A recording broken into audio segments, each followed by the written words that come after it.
Hei, tässä vastaus useimmin kysyttyyn kysymykseen. Mitä katuluvan hakeminen vaatii tilaajalta?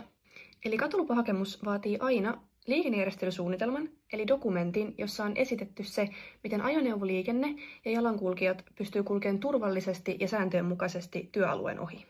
Lisäksi tarvitaan aluesuunnitelma, jossa näkyy työmaan liikennejärjestelyt ja liikennemerkkien sijainnit.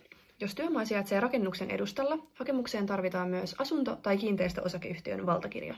Kuulostaako paljolta? Me hoidetaan koko prosessi sun puolesta. Aina suunnitelmasta, valtakirjoihin ja lupaprosesseihin ja viranomaiskommunikointiin. Kerrot meille vaan aikataulun ja kohteen ja loput hoituu. Katulupahelposti.fi.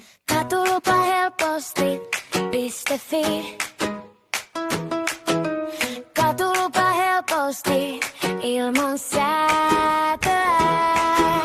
Paras tapa hankkia katulupa on katulupahelposti.fi.